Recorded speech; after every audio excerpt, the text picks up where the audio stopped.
सभी को मेरा नमस्कार। मैं सुमन शर्मा आप सबका स्वागत करती हूँ। अभिव्यक्ति और माध्यम का कार्यालय लेखन और प्रक्रिया पुनरावृत्ति जो आपने रिवीजन किए हैं उनके नोट्स हैं। बहुत ही इम्पोर्टेंट वीडियो आप सबके लिए होने वाला है।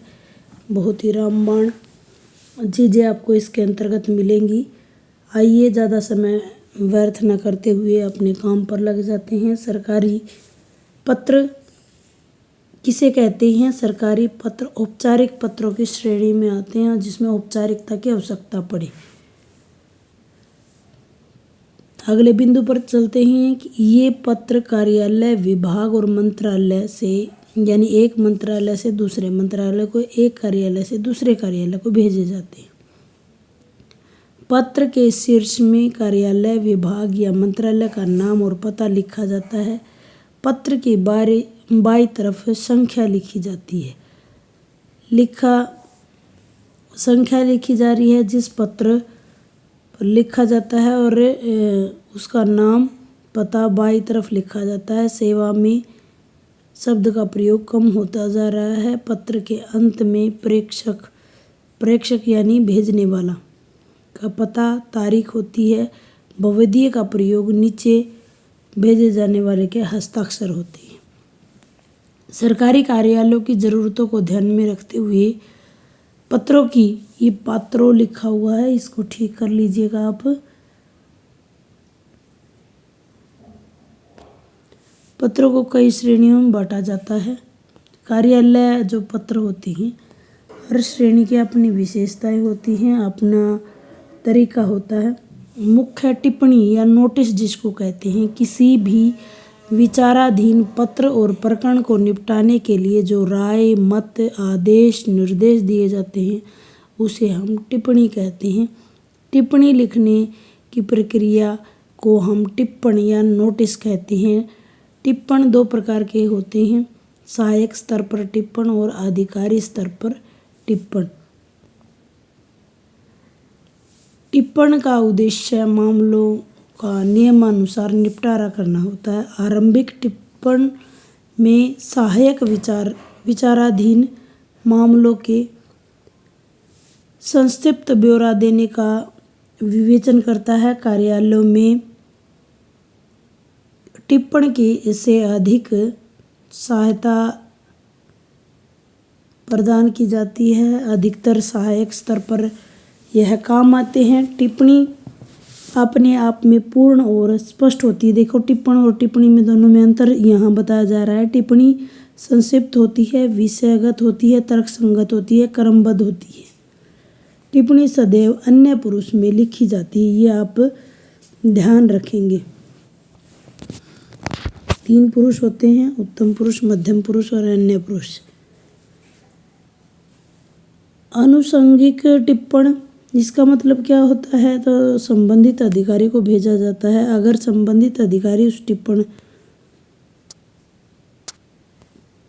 टिप्पण से सहमत होता है तो टिप्पण के नीचे केवल हस्ताक्षर कर देता है। मैं उपयुक्त टिप्पणी से सहमत हूँ लिखता है और टिप्पणी से संबंधित अधिकारी का मत आनुषंगिक टिप्पणी कहलाता है। यदि अधिकारी है तो वो टिप्पण को काटने, बदलने और हटाने कार्य नहीं करता, अपितु केवल अपनी असहमति व्यक्त कर देता है। आनुषंगिक टिप्पण प्राय संक्षिप्त होते हैं, लेकिन असहमति की स्थिति में टिप्पणी बड़ी भी हो सकती है। अब आते हैं हम स्मरण पत्र, जिसको हम अनुस्मारक या रिमाइंडर भी कहते हैं। जब पत्र, ज्ञापन कोई आपने भेजा है और समय रहते उसका उत्तर आपको नहीं मिला तो उसको याद दिलाने का जो कार्य किया जाता है उसे अनुस्मारक या स्मरण पत्र कहते हैं। इसका प्रारूप तो औपचारिक पत्रों में तरह से होता है। आकार छोटा होता है। 1 से अधिक अनुस्मारक भेजे जा सकते हैं। अनुस्मारक यानी आप रिमाइंडर 1, 2, 3 लिख करके भेज सकते हैं। फिर है अर्ध सरकारी पत्र। अर्ध सरकारी पत्रों में अनौपचारिकता का पुट होता है, उसमें मैत्री भाव रहता है। जब पत्र तब लिखे जाते हैं जब अधिकारी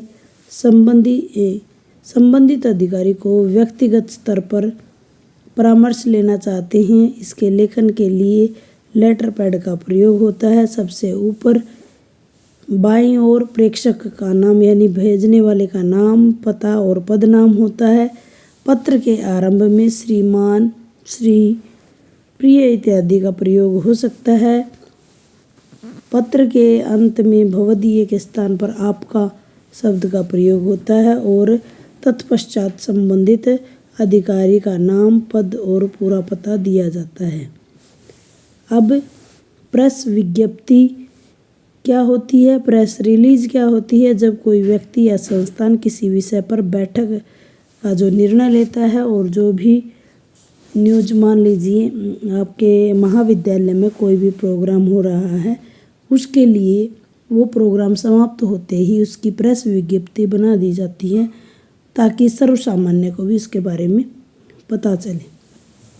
परिपत्र या सर्कुलर क्या होता है? सरकारी तथा निजी संस्थानों में जो निर्णय लिए जाते हैं उन्हें लागू करने के लिए अधीनस्थ कार्यालयों में परिपत्र जारी किया जाता है, जिसमें निर्णय को लागू करने के निर्देश दिए जाते हैं, उसके क्रियान्वयन के निर्देश दिए जाते हैं, वो परिपत्र या सर्कुलर होता है। कार्यसूची, कार्यसूची होती है विभिन्न संस्थाओं में या कार्यालयों में विभिन्न विषयों पर विचार विमर्श करके निर्णय में पहुंचने के लिए कई समितियों का गठन किया जाता है। उस समिति में अध्यक्ष, सचिव के अतिरिक्त अन्य सदस्य भी होते हैं। जब किसी विषय पर विचार विमर्श करना है या निर्णय लेना है तो समिति के सभी सदस्यों को एक निश्चित समय से पूर्व निश्चित स्थान पर बैठक का आयोजन किया जाता है और जो भी मुद्दा होता है उस पर विचार किया जाता है। उस मुद्दे की क्रमवार सूची बना ली जाती है जिसे कार्यसूची का एजेंडा कहा जाता है। कार्यसूची के निर्माण इसलिए किया जाता है कि ताकि केवल उन विषयों की चर्चा की जाए जो विचारणीय हैं। इससे समय की बचत होती है और विषय से भटकाव की स्थिति नहीं आती। बैठक का संचालन सचिव करता है। ये थी कार्यसूची। कार्यव्रत क्या है? कार्यसूची में दिए गए मुद्दों का सचिव बैठक में प्रस्तुत करता है और समिति के अध्यक्ष की उपस्थिति में सभी सदस्य विचारणीय मुद्दों पर अपने अपने विचार व्यक्त करते हैं। विचार विमर्श के बाद निर्णय लेते हैं और प्रत्येक मुद्दे पर किए गए विचार विमर्श और निर्णय ही कार्यव्रत होते हैं। व्रत का मतलब सर्कल होता है। उम्मीद करती हूँ छोटा से वीडियो के माध्यम से आपको सही जानकारी दे पाई होंगी। बहुत ही इसकी PDF का लिंक भी आपको के पास मिल जाएगा। क्लास 11th का CBSE से अभिव्यक्ति और माध्यम के पुनरावृत्ति नोट्स हैं ये हैं। इसकी PDF आपको चाहिए तो डिस्क्रिप्शन बॉक्स से आप PDF भी ले सकते हैं। उम्मीद करती हूँ आपके लिए यह कार्य और इनको का डिफरेंस करना आसान हो जाएगा। धन्यवाद।